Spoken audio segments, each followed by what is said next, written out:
The massive chamber stretched endlessly upward, its walls lined with technology so advanced that even the brightest minds in the galaxy could only guess at its purpose.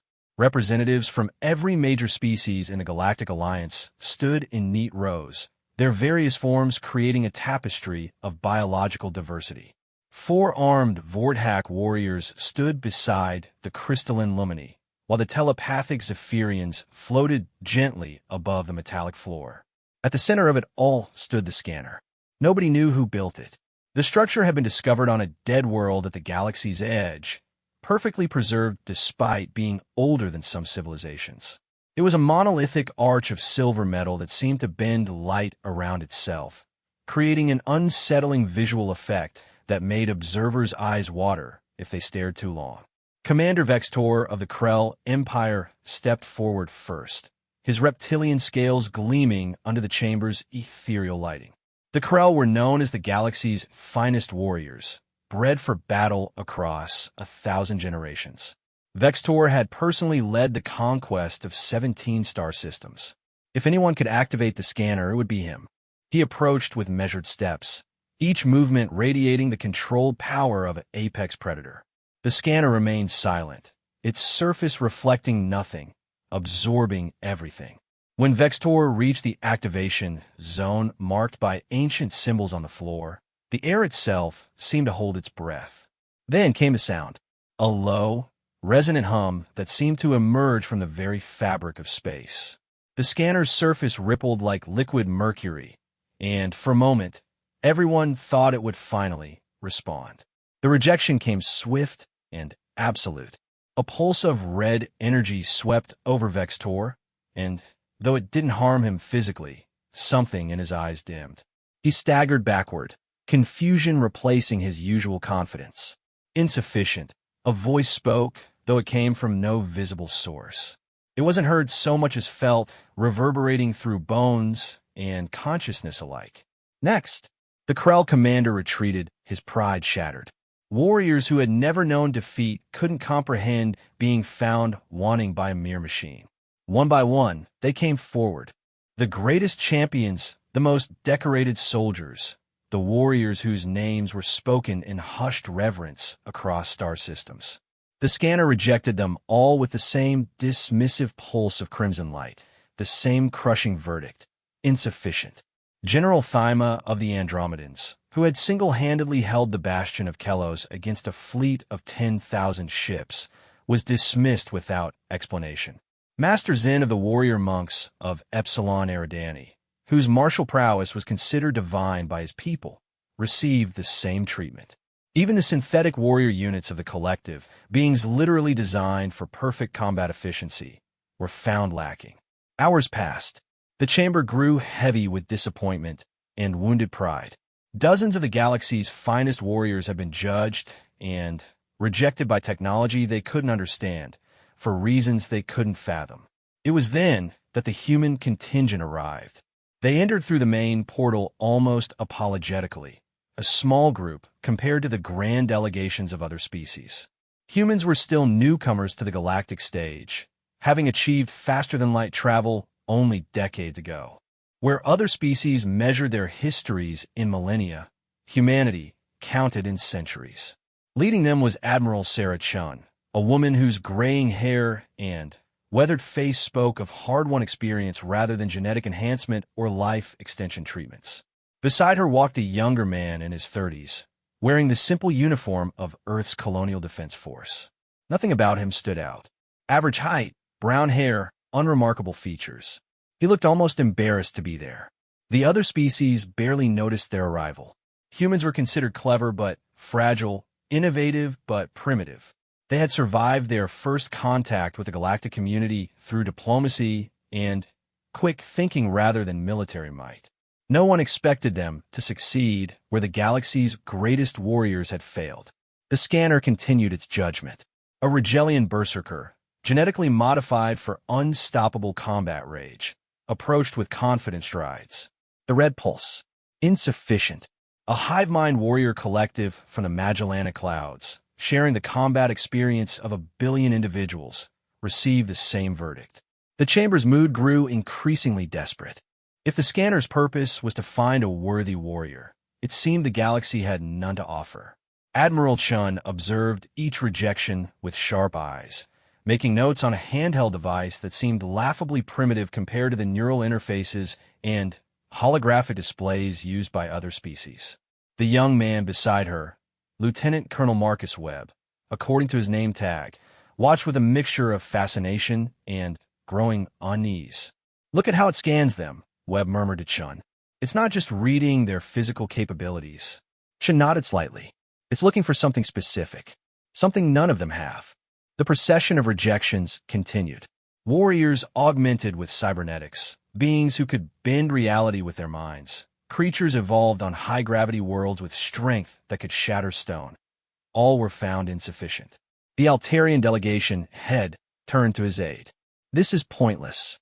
Whatever this device seeks, it's clear none of us possess it. We should seal this chamber and forget it exists." Murmurs of agreement rippled through the crowd. The scanner had become not a gateway to power, but a monument to inadequacy. Even species who were traditional enemies found common ground in their shared rejection. It was then that Lieutenant Colonel Webb did something unexpected. He stepped forward. The movement was small, just a shift from the human delegation's position to a clearer view of the scanner, but it drew attention. Admiral Chun grabbed his arm. "Marcus, what are you doing?" "I need to see it up close," he said quietly. "There's something familiar about this." The other species watched with amusement as the human officer approached the scanner. Some laughed outright. If their greatest warriors had failed, what chance did this unremarkable human have? Webb walked differently than the others had. Where they had strutted or marched, he simply walked, hands loose at his sides, eyes fixed on the scanner with an expression of recognition rather than challenge. He didn't radiate power or authority. He looked like someone approaching an old friend. The activation zone was just ahead. The symbols on the floor seemed to pulse with anticipation. Webb paused at the edge, and for a moment, the entire chamber held its breath. "You're not looking for a warrior," he said softly, addressing the scanner as if it could understand. "You're looking for something else entirely." The scanner's hum changed pitch, rising to a frequency that made everyone's teeth ache. Its surface began to ripple more violently than before, patterns of light racing across its structure in complex formations that hurt to perceive directly. Webb took the final step into the activation zone. The scanner's response was immediate and unlike anything that had come before. Instead of the dismissive red pulse, the entire structure erupted in brilliant white light. The voice that had spoken single words now formed complete sentences, though they came in a language no universal translator could parse. The sounds were hauntingly familiar, yet utterly alien. Then, in every language simultaneously, the scanner spoke. Prototype detected. Origin confirmed. "Welcome home, soldier." The chamber erupted in chaos. Delegates shouted questions in a dozen languages. How had a human succeeded where all others failed? What was his prototype? What origin? But Webb wasn't listening to them. He was staring at the scanner as memories, not his own, but somehow still his flooded through his mind. Images of a war fought long before any current civilization existed, of desperate measures taken by a species facing extinction, of children sent to the stars carrying dormant potential that would only awaken when the time was right.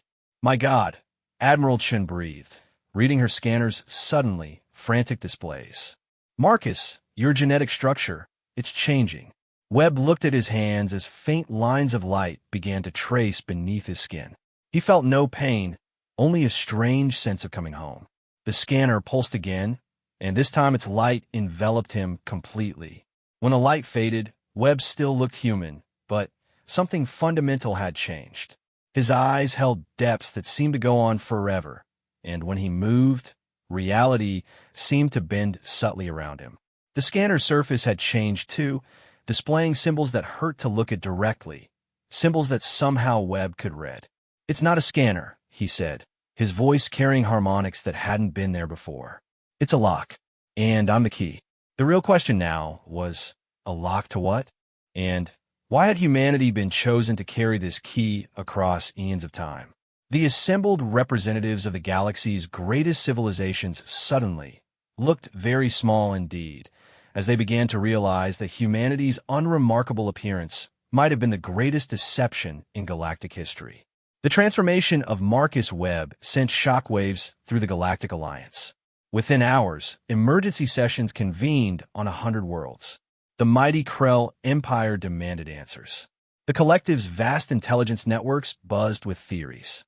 But in the ancient chamber, Webb stood perfectly still, his consciousness expanding as dormant memories awakened. Admiral Chun approached cautiously, her scanner held before her like a shield. The readings defied comprehension.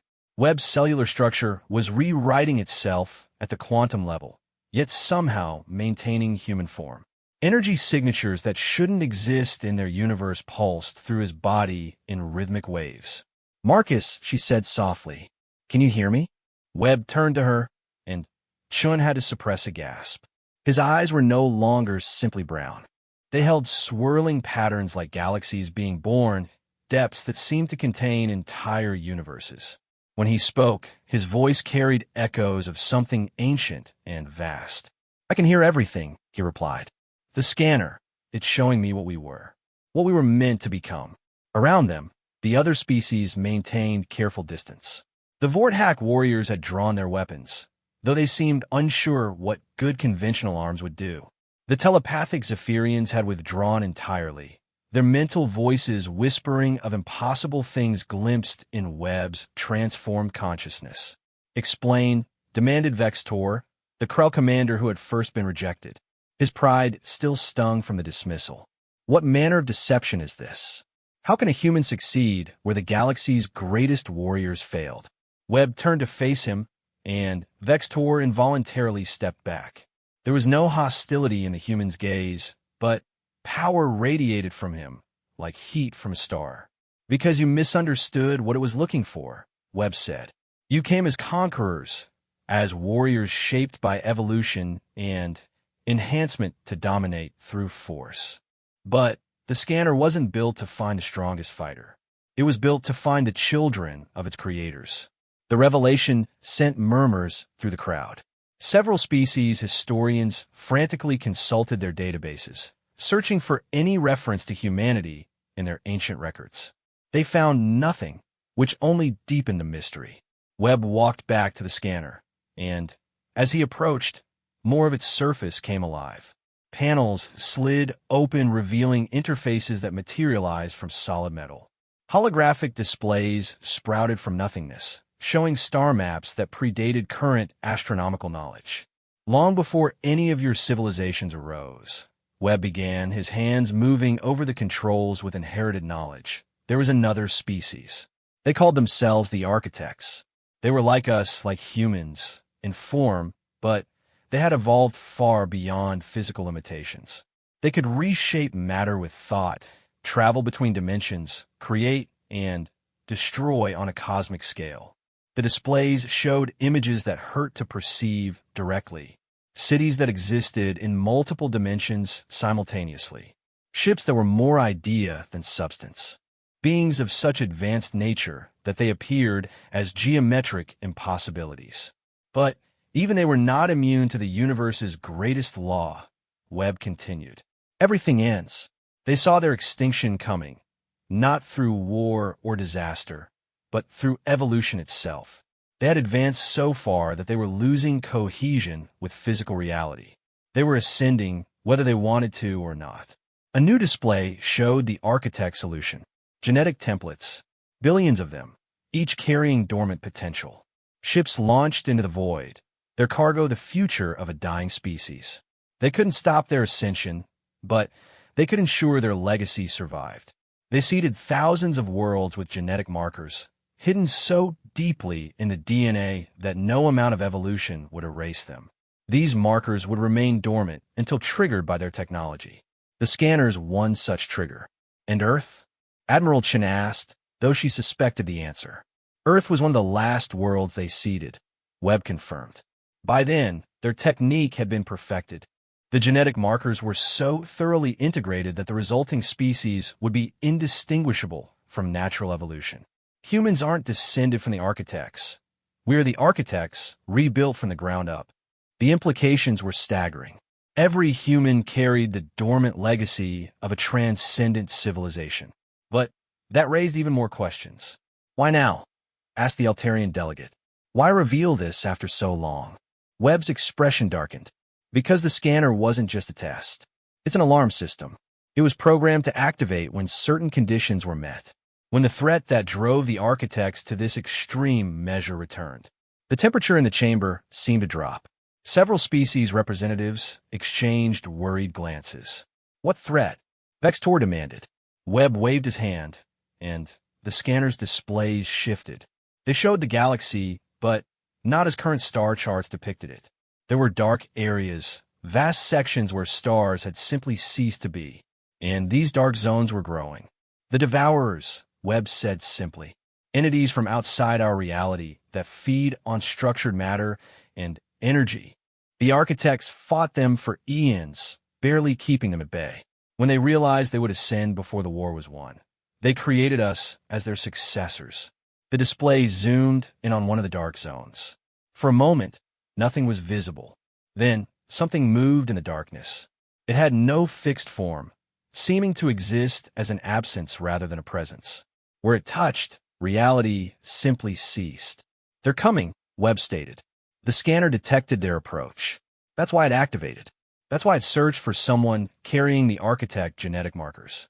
It needed to awaken humanity's true nature.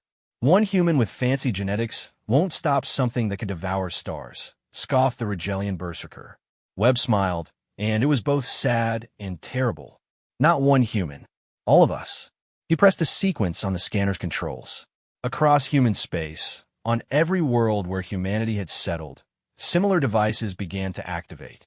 They had been there all along, disguised as monuments, integrated into architecture buried beneath cities.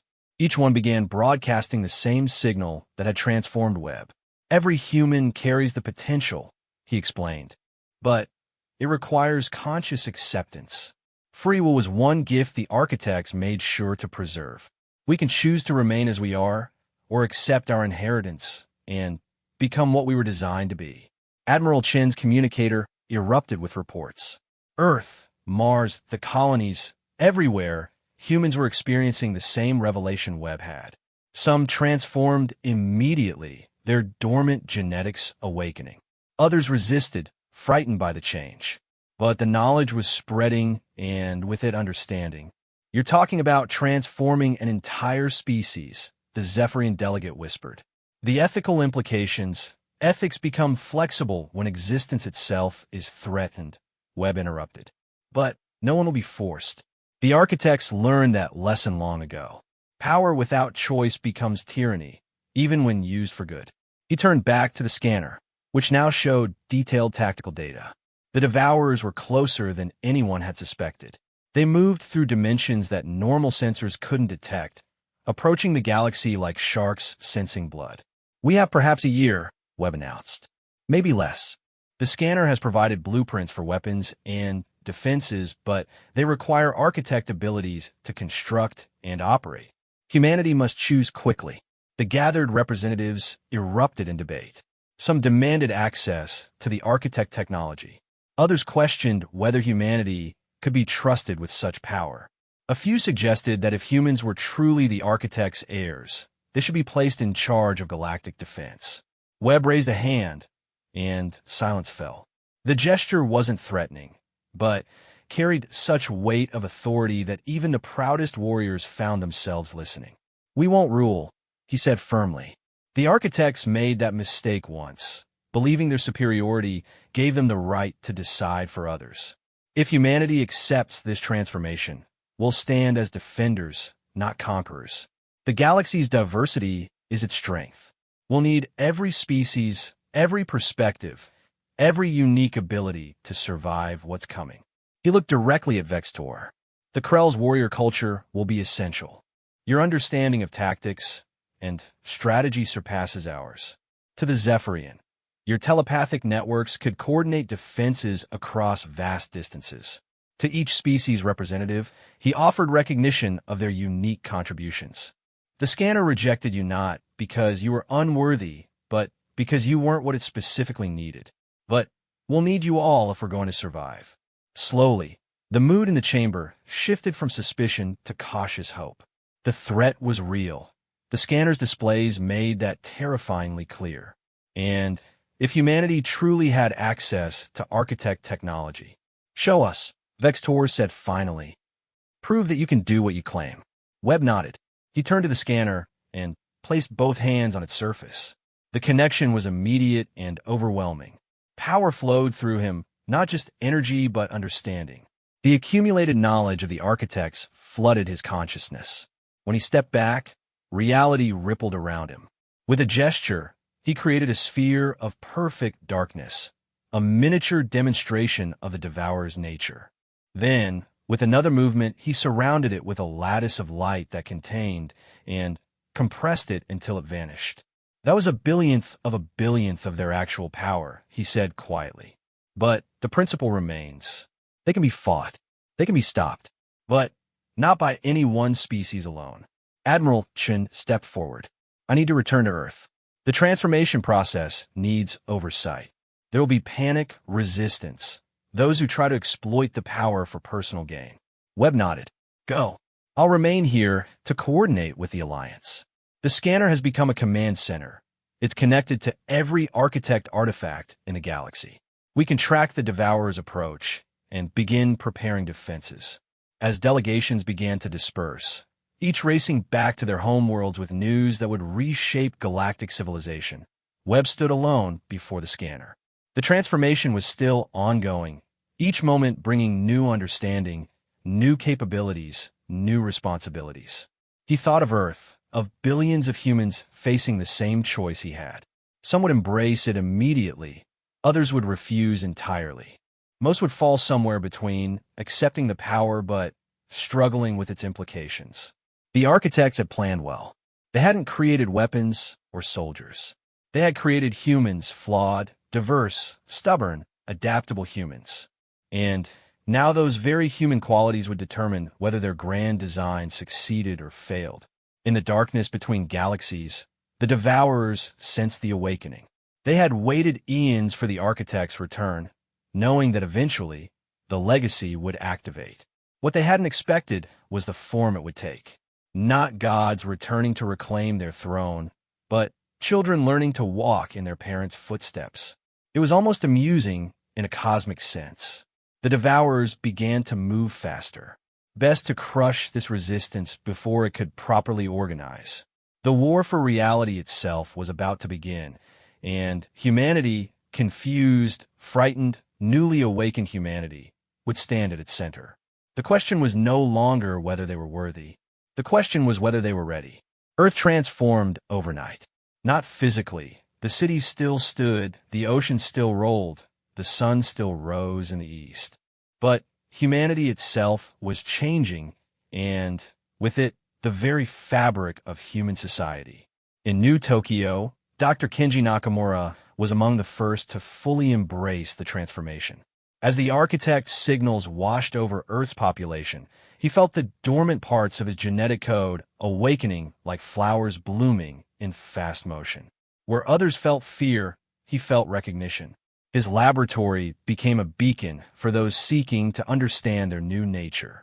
It's not just power, he explained to the frightened crowds gathering outside his research center. It's perspective.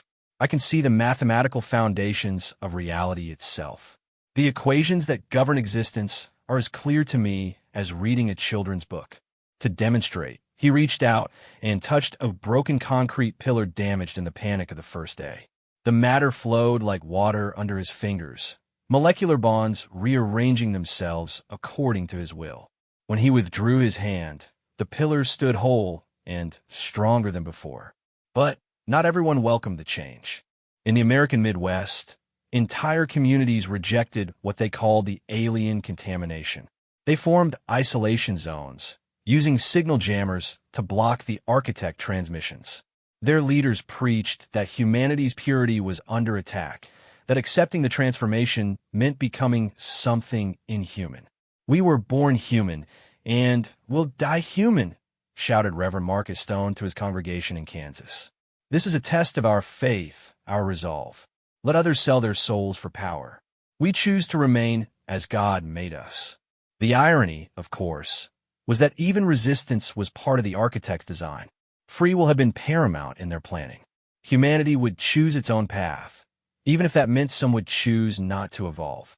Meanwhile, in orbit above Earth, the hastily assembled Global Transformation Council tried to manage the chaos.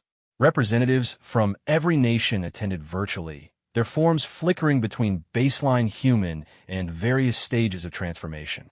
Admiral Chun, newly returned from the scanner chamber, presided over the heated debates.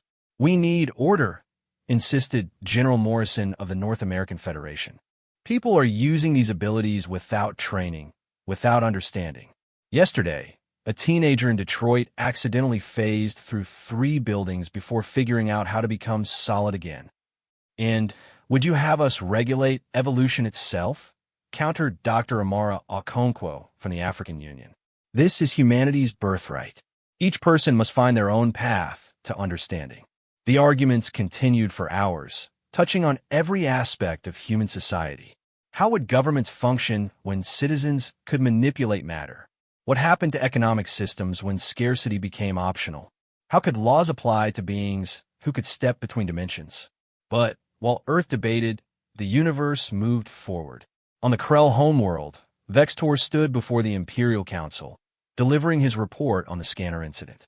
The massive amphitheater, carved from a single mountain, resonated with the growls and hisses of 10,000 warrior nobles. The humans claimed to be heirs to the architects, he concluded. They demonstrated abilities that our greatest scientists cannot explain. And they speak of an enemy that consumes reality itself. The Emperor, ancient even by Krell standards, leaned forward on his throne of conquered starship hulls. "And you believe them?" "I believe the threat," Vextor replied carefully. "Whatever the humans have become, the danger they describe matches certain anomalies our deep space sensors have detected. Stars vanishing without trace. Entire sectors going dark. Something is coming. Then, we must prepare," the Emperor declared. "If the humans speak truth, we face an enemy unlike any we have fought. Begin full military activation. Recall all fleets. And send our best scientists to work with these transformed humans. If they have weapons that can fight the Devourers, we must learn to use them." Similar scenes played out across the galaxy. The Zephyrians, with their vast telepathic network, were perhaps the first to truly grasp the scale of the threat. Their collective consciousness had touched Webb's transformed mind, and what they saw there terrified them into action. The normally peaceful species began constructing defensive networks around their worlds, weaving psychic barriers that might slow the Devourer's advance. The synthetic intelligences of the collective ran endless simulations, trying to understand how entities could exist outside the normal laws of physics. Their conclusion was disturbing. The Devourers weren't breaking the rules of reality. They were operating by entirely different rules, ones that predated the current universe. Back on Earth, the transformation continued to spread in waves. Each person's experience was unique, shaped by their personality, their fears, their dreams. A musician in Paris found she could weave sound into solid constructs. A mathematician in Mumbai discovered he could calculate probability streams and nudge them toward desired outcomes. A child in Sao Paulo learned to speak to machines as if they were living things. But with power came consequences. In London, a transformed individual lost control while experimenting with dimensional manipulation. She accidentally opened a rift that began consuming a city block before other transformed humans managed to seal it. The incident left 17 people dead and hundreds injured. In Beijing, a group of transformed criminals attempted to use their abilities to rob the central bank. They phased through walls and security systems, only to be stopped by police officers who had also transformed. The resulting battle leveled 3 buildings and forced the evacuation of thousands. These incidents fueled the resistance movement. "You see," Reverend Stone proclaimed to growing crowds, "this power corrupts. It destroys. We must remain pure, remain human." But even among the resistors, cracks appeared. Children in the isolation zones began transforming spontaneously, their young minds more adaptable to the change. Families were torn between loyalty to their communities and love for their evolving children. Marcus Webb watched it all from the scanner chamber, which had become the de facto command center for humanity's transformation. The ancient device now showed real-time data from across human space, tracking both the spread of awakening abilities and the approach of the Devourers. "We're not ready," he said quietly to the assembled liaison team. Representatives from major galactic powers had established permanent positions around the scanner, learning to interface with architect technology. The Devourers will arrive long before humanity has learned to use these abilities effectively.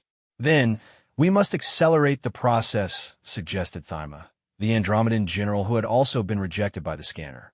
She had overcome her initial resentment and thrown herself into understanding the crisis. "Your people need training, discipline. The Andromedans can provide military instructors. The Lumini can help with energy manipulation," added their crystalline representative. "Our species has spent millennia studying cosmic forces. We can teach control, refinement." One by one, the other species offered assistance. It was unprecedented, the galaxy's powers working together not for trade or politics, but for survival. Webb accepted gratefully, but knew the real challenge lay elsewhere.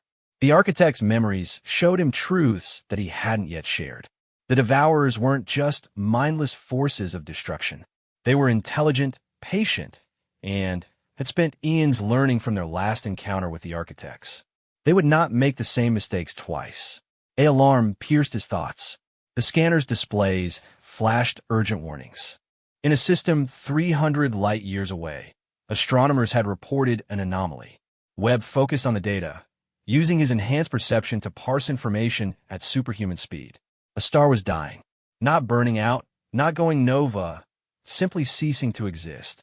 Its light dimmed and vanished over the course of hours, taking 3 inhabited worlds with it. The local species, the Kentauri, managed to send a final transmission before they too vanished. Darkness with eyes. Hunger given form. "They're here." The room fell silent. On the displays, the point where the star had been showed nothing. Not empty space, but nothingness, an absence so complete that surrounding space seemed to recoil from it. 300 light-years, the Vorthack representative calculated. At their current rate of consumption, they'll reach the outer colonies in 8 months. Core worlds in 10. Earth in 11. Then, we have 11 months to turn humanity from confused children into warriors capable of fighting cosmic horror, Webb said. 11 months to unite a galaxy that spent millennia in conflict. 11 months to master technology we barely understand. He looked around the chamber at the assembled representatives of a dozen species. Former enemies now united by necessity. It was almost exactly as the architects had planned. Crisis forcing evolution, not just of humanity, but of galactic civilization itself. "We'll need to establish training centers on every human world," he began, his mind already working through the logistics. "Mixed species instructional teams. The transformed humans who show the most stability and control will become the first wave of teachers. We'll need to design weapons that can channel architect abilities, defense networks that can detect and respond to higher dimensional attacks." The planning session continued for hours, each species contributing their expertise. The Krell offered their military academies. The collective provided computational resources. The Zephyrians volunteered to create telepathic communication networks that could function even if normal space was compromised. But, even as they planned, Webb couldn't shake the feeling that they were missing something. The architects had been incredibly advanced, and they had still chosen extinction over continued fighting. What had they known that their inheritors didn't? Late that night, Earth time, Webb stood alone in the scanner chamber. The ancient device hummed quietly, its displays showing the steady spread of transformation across human space. Already, roughly 30% of humanity had accepted the change. Another 40% remained undecided. The final 30% had actively rejected it. Those numbers would determine everything. The architect's memories were clear.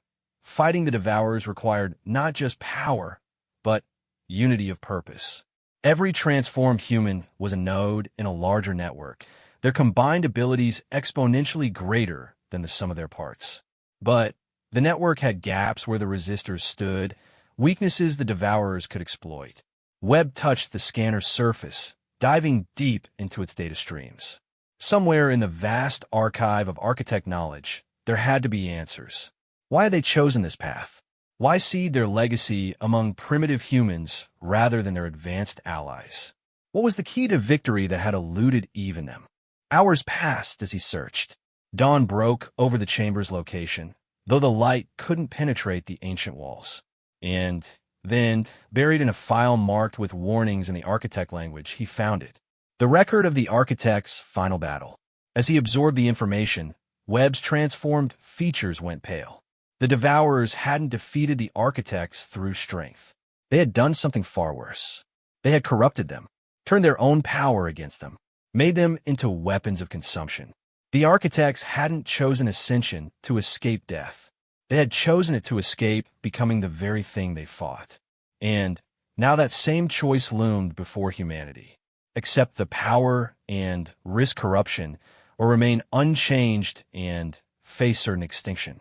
The architects had found a third option, pass the torch and remove themselves from the equation. But their human inheritors didn't have that luxury. This time, the choice would have to be different. This time, somehow, humanity would have to find a way to wield the power without losing themselves to it. The countdown continued. 8 months until the Devourers reached the colonies. And with each passing day, more humans transformed, more resistance groups formed, and the galaxy held its breath. The architect's greatest gamble was about to be tested, and the fate of reality itself hung in the balance. The transformation of humanity reached a critical turning point 4 months after the scanner's activation. By then, the galaxy had witnessed both miracles and catastrophes born from architect power. On Mars, a group of transformed engineers had created a city that existed partially in hyperspace, providing shelter for millions while occupying the footprint of a small town.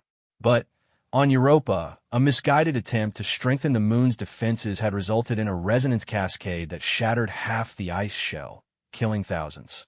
Lieutenant Colonel Webb, though the rank seemed almost quaint now, stood in the newly constructed strategic defense chamber on Earth. The room itself was a marvel of hybrid technology. Architect knowledge merged with the engineering expertise of a dozen species. Holographic displays showed real-time data from across human space, while transformed humans worked alongside alien specialists to coordinate the desperate preparation efforts.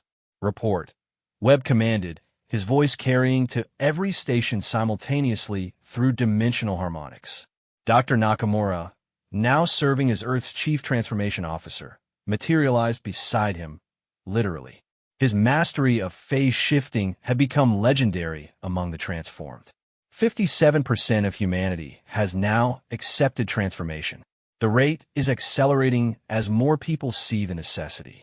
However, resistance movements have also hardened. We've had 17 major incidents this week alone. The incidents range from transformed individuals losing control to organized attacks by resistance groups on transformation centers. Each one cost lives and precious time. And the Devourers? Webb asked, though he already knew the answer. They've consumed 3 more systems, Admiral Chen reported from her station. She had accepted partial transformation, enough to interface with architect systems while maintaining her military bearing. The Kentauri are extinct. The Bellefonte colonies are evacuating, but they won't all make it. Estimated arrival at our outer colonies, for months, 3 days. For months. It had seemed like so much time when they started. Now it felt like seconds. Sir, a young officer called out. Maria Santos, one of the most naturally gifted among the transformed. We're receiving a priority transmission from the Zephyrian Collective. They say it's critical. Webb nodded, and the chamber's central display shifted to show the ethereal form of the Zephyrian Prime consciousness.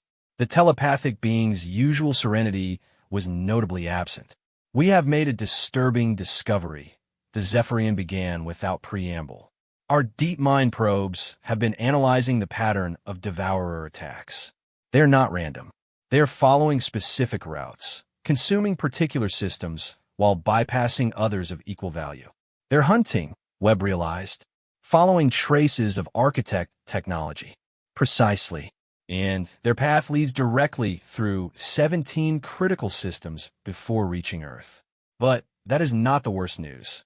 The Zephyrian paused, their form flickering with distress. We have detected transformed humans among the consumed worlds. Their signatures changed, corrupted.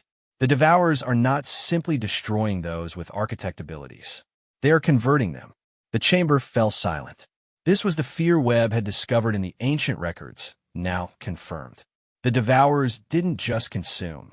They corrupted, turned strength into weakness, defenders into destroyers. How long before they can use corrupted humans against us? Admiral Chen asked.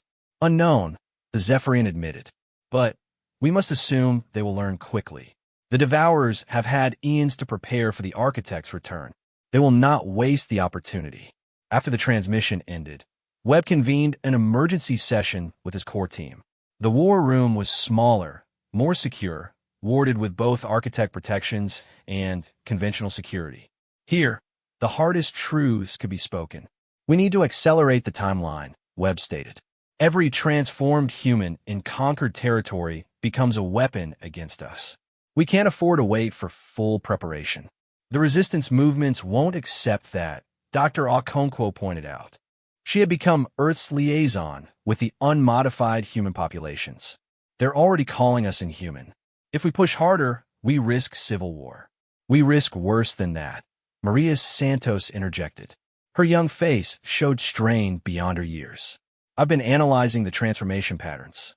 The stability rate is directly proportional to willing acceptance.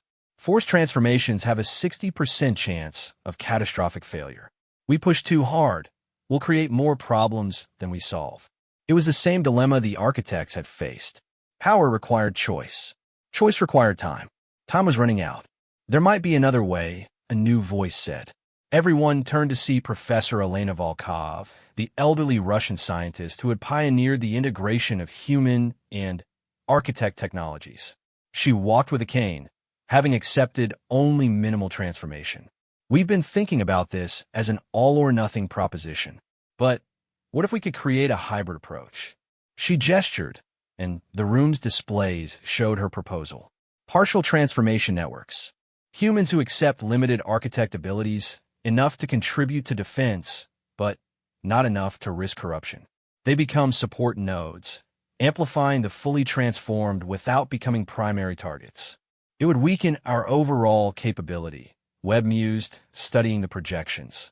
But it might bring the resistance groups on board. Give people a middle path. I'll take the proposal to the resistance leaders, Dr. Okonkwo volunteered. Some won't accept any compromise, but others might see the wisdom in it. As the meeting continued, plans within plans took shape. The partial transformation protocol would be developed immediately. Training programs would be adjusted to accommodate different levels of ability. Most importantly, they would begin construction of the defense grid, a network of architect technology installations that could channel the combined power of transformed humanity. But even as they planned, reports continued to stream in from the frontier. The Devourers moved inexorably forward, each consumed system bringing them closer. And now, corrupted, transformed humans have been spotted among their vanguard, twisted beings that wielded architect power in service of destruction. The first test came sooner than expected. 3 days after the hybrid approach was announced, the outer colony of New Hokkaido detected an anomaly at the edge of their system. It wasn't the Devourers themselves. They were still weeks away from that sector. Instead, it was a single ship broadcasting a distress signal. The colony's transformed defenders approached cautiously. The vessel was human in origin, a scout ship from one of the consumed systems. But the life signs were wrong. This is colony defense to unknown vessel, the lead defender transmitted. Identify yourself and prepare to be scanned. The response came in a voice that was almost human. Almost. Help us, it pleaded. We escaped the darkness. Please, we need sanctuary. The defenders hesitated. Protocol demanded caution, but the voice sounded so desperate, so human. One of them, newer to his abilities, moved closer to scan the ship. It was a mistake. The ship exploded with dark energy, revealing its true nature. It wasn't a vessel, but a trap, a corrupted, transformed human twisted into a living weapon. Tendrils of consuming darkness lashed out, catching the young defender before he could react. The other defenders watched in horror as their colleague was enveloped. His screams echoed across dimensional frequencies as the corruption took hold, twisting his architect abilities into something monstrous. Within moments, where one enemy had been, there were now two. The battle was swift and terrible. The defenders fought desperately, using every technique they had learned. But the corrupted beings seemed to anticipate their moves, turning their own power against them. By the time reinforcements arrived, half the defense force had been corrupted or consumed. The survivors retreated to New Hokkaido, bringing word of this new threat. The corrupted humans didn't just fight. They called to their former comrades, using memories and emotions as weapons. They knew names, shared experiences, exploited every emotional connection. Webb received the report in grim silence. This changed everything. The Devourers had learned to use humanity's greatest strength, their connections to each other, as a weapon against them. Double the mental conditioning protocols, he ordered. Every transformed human needs to be prepared for psychological warfare. The Devourers won't just attack our bodies. They'll attack our bonds. But even as he gave the orders, Webb wondered if it would be enough. The architects had faced this same challenge and chosen ascension rather than risk corruption. Humanity didn't have that option. They would have to find another way. In the resistance camps, the news of New Hokkaido created different reactions. Some saw it as vindication of their position. Transformation led inevitably to corruption. Others began to reconsider, realizing that standing apart might not protect them if the transformed fell. Reverend Stone stood before his congregation, his certainty shaken for the first time. Perhaps, he said slowly, our purity alone is not enough. Perhaps we must find a way to support our transformed brothers and sisters without losing ourselves. It was a small crack in the wall of resistance, but it was a beginning. Meanwhile, in laboratories across human space, scientists worked frantically on countermeasures. The partial transformation protocol showed promise, creating individuals resistant to corruption while still able to contribute. New weapons were developed, designed to sever the connection between corrupted beings and the Devourers. Shield technologies emerged that could protect against dimensional attacks. But time remained the enemy. Each day brought new reports of Devourer advances. Each hour saw more systems preparing for evacuation. And somewhere in the darkness between stars, the corrupted gathered, preparing for the assault on humanity's core worlds. Webb stood in the scanner chamber once more, drawing on its vast databases. There had to be something the architects had missed, some strategy they hadn't tried. The answer was there, hidden in petabytes of data and eons of history. As he searched, a pattern began to emerge.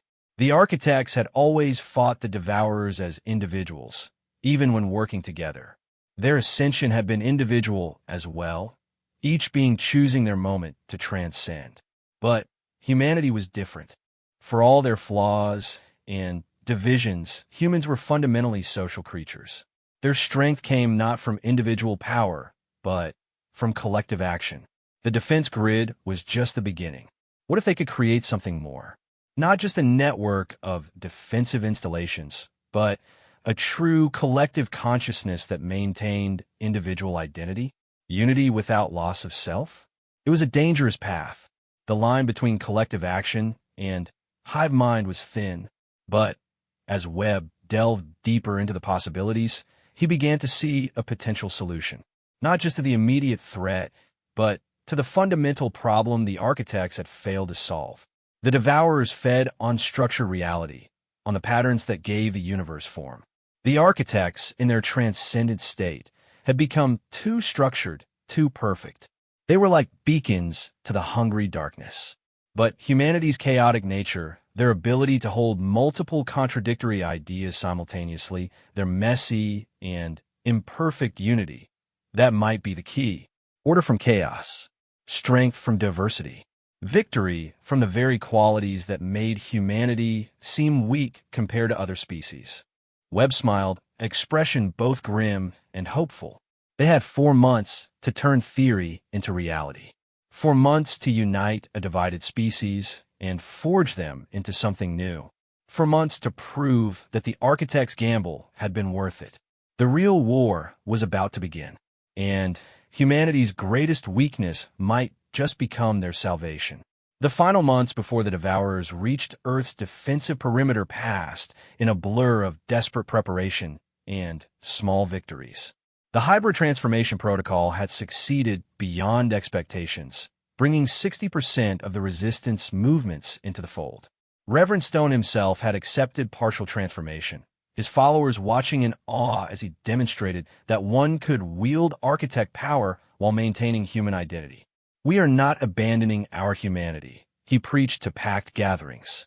"We are finally discovering what it truly means to be human." The defense grid neared completion, a network of installations that spanned human space and connected to allied systems. Each node was operated by teams of fully and partially transformed humans, supported by technology from every major galactic civilization. The Krell had provided their finest weapons. The Collective had integrated their computational matrices. The Zephyrians wove telepathic buffers against corruption. But it was humanity's contribution that proved most crucial: the Chaos Protocol. Webb stood in the primary command center, now relocated to a pocket dimension between Earth and Mars. The space itself was impossible by conventional physics, existing in the gaps between reality. Here, hundreds of transformed humans worked in perfect discord, their minds linked but their individuality fiercely maintained. Status report. Webb requested, his consciousness touching 1,000 others simultaneously. The responses came not as words, but as pure information, downloaded directly into his enhanced awareness. The outer colonies had been evacuated. The corrupted vanguard had been engaged and, at great cost, repelled. The Devourer's main force was 2 weeks away. But hidden in the data streams was something else: hope. Dr. Nakamura materialized beside him, excitement radiating from his transformed form. The Milan team has done it. They've successfully tested the Paradox weapon. The Paradox weapon was humanity's answer to the Devourer's nature. Where the entities fed on structured reality, the weapon created pockets of fundamental contradiction, spaces where multiple, mutually exclusive states existed simultaneously. It was madness given form, the kind of thing only human minds could conceive and accept. Casualties? Webb asked.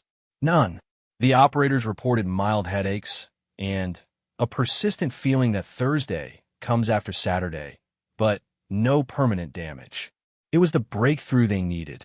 The architects had failed because they fought order with order, structure with structure. Humanity would fight order with chaos, consumption with contradiction. The final preparations began.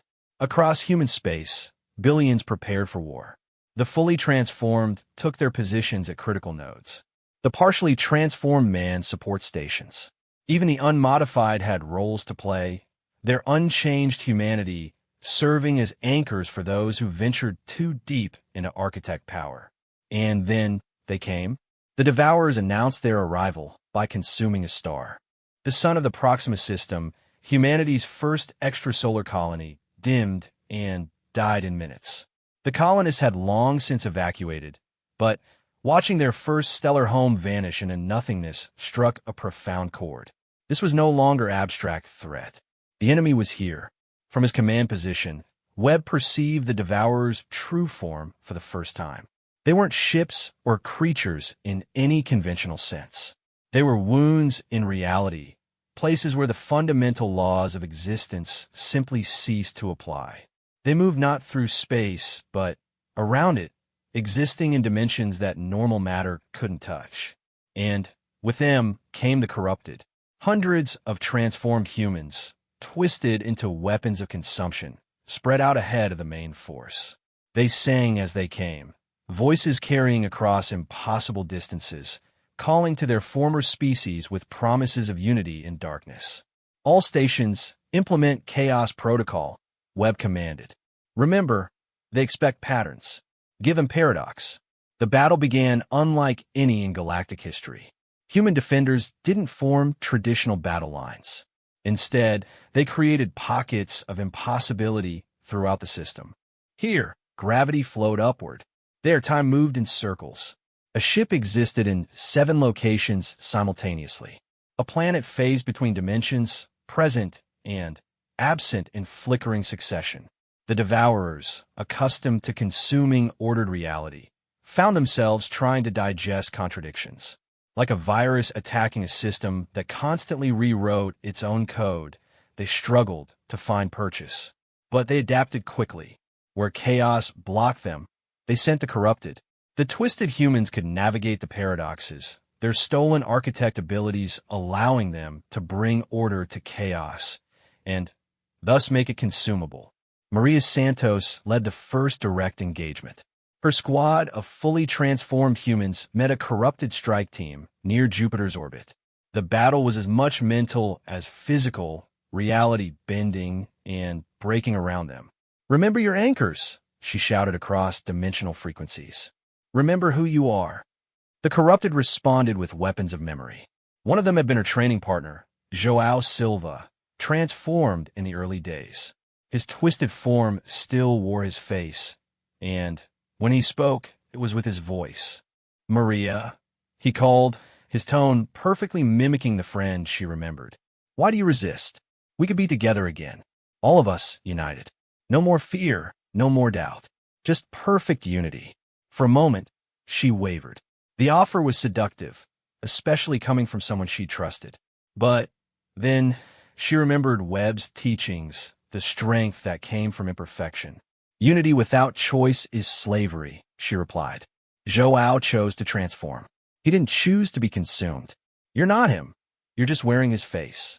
The battle erupted in full. Reality fractured around them as transformed humans fought their corrupted kin. Each side wielded architect power, but where the corrupted sought to impose order, the humans embraced chaos. The very inconsistency of their attacks made them unpredictable, impossible to counter systematically. But victories came at terrible cost. For every corrupted being stopped, another defender fell. Some were consumed outright. Others faced worse fates, corruption taking hold despite all preparations, turning them against their comrades.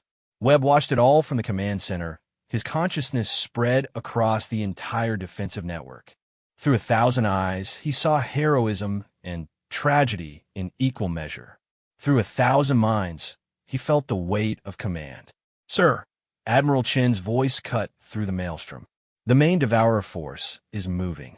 They're ignoring our paradox zones, heading straight for Earth." Of course, the Devourers had learned from their ancient war with the Architects. They knew that Earth was the key, the source of humanity's transformation. Destroy it, and the rest would fall. "All units, converge on Earth," Webb ordered. "Implement Final Gambit." The Final Gambit was humanity's last desperate strategy. If chaos alone couldn't stop the Devourers, perhaps they needed something more. Not order from chaos, but chaos and order existing simultaneously, a paradox so fundamental that even beings from outside reality couldn't process it. As human forces rushed back to defend their homeworld, something unprecedented happened. The other galactic species, who had been supporting from safe distances, moved forward. The Krell battle fleets, led by Vextor himself, took position alongside human defenders. The collective's vast intelligence networks integrated directly with the defense grid. The Zephyrians opened their minds fully to the chaos, accepting madness to stand with their allies. "You don't have to do this," Webb transmitted to them. "This isn't your fight." "You're wrong," Vextor replied, his warrior's pride evident even across species barriers. "The moment you shared the truth, it became everyone's fight. We stand together, or we fall separately." The Devourers reached Earth's orbit, and reality itself seemed to hold its breath. What happened next defied description in any language. The humans and their allies didn't just fight, they existed in contradiction. Fully transformed, humans embraced their power while simultaneously rejecting it. Partially transformed individuals pushed beyond their limits while maintaining their limitations. Even the unmodified played their part, their stubborn humanity serving as reality anchors in a sea of impossibility. The defense grid activated in full, not as a shield but as a lens, focusing humanity's chaotic nature into a weapon. Every contradiction, every paradox, every impossible coexistence of mutually exclusive states became a blade against the Devourer's nature. The entities reeled, their consumption-based existence unable to process what they encountered. They tried to feed on Earth's reality, but found it constantly shifting, never the same twice, always contradicting itself. They sent their corrupted servants, but the corrupted found themselves facing not order to corrupt, but chaos that embraced corruption and purity simultaneously. In the command center, Webb felt the moment of crisis approaching. The Devourers were weakening, but not defeated. They were adapting again, learning to navigate even this paradox. Humanity needed one final push, one ultimate contradiction. All transformed humans, he broadcast, his voice reaching every enhanced mind. Remember the scanner. Remember what it sought. Not the strongest warrior, but the child who could choose. That's our strength. That's what the architects gave us. Not just power, but the choice to use it or refuse it. Be both. Be neither. Be human. Across the battlefield, understanding dawned. Transformed humans didn't just wield their power. They simultaneously embraced and rejected it. They existed as walking contradictions, fully transformed, yet fully human, accepting their inheritance while denying its hold over them. The effect on the Devourers was immediate and catastrophic. They couldn't consume what constantly negated itself.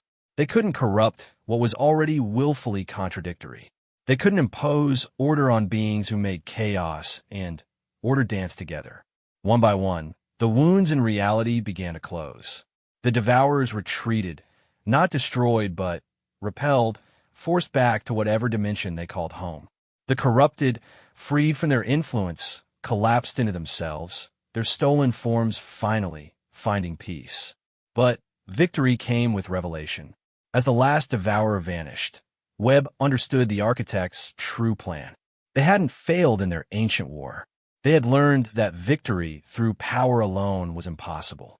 So they had created something new, a species that could hold paradox, that could be simultaneously powerful and weak, united and divided, ordered and chaotic. Humanity wasn't the architects' children. They were their solution. The aftermath was subdued. Earth survived, scarred but whole. The defensive forces, human and alien alike, gathered to count their losses and celebrate their survival. But more than that, they gathered to understand what they had become. So what now? Admiral Chun asked, standing beside Webb as they looked out at the recovering world. The Devourers are gone, but we've been changed. All of us.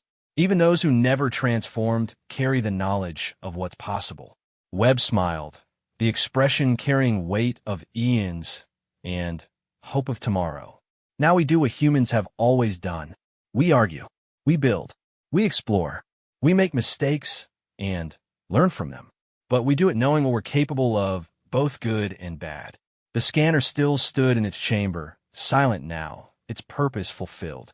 But across human space, new scanners were being built, not to judge worthiness, but to help others find their own path to transformation, or to choose not to transform at all.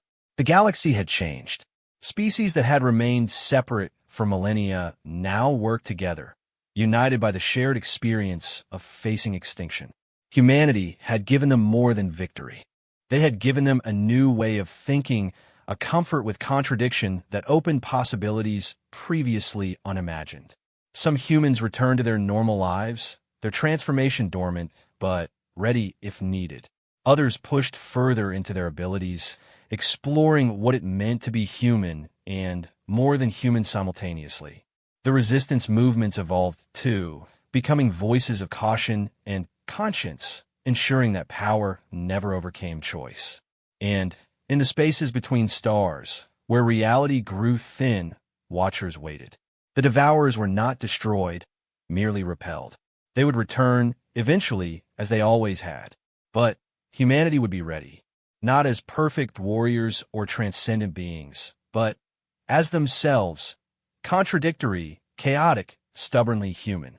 The architect's greatest creation, a species that could face the impossible and make it possible through sheer refusal to be anything other than what they chose to be.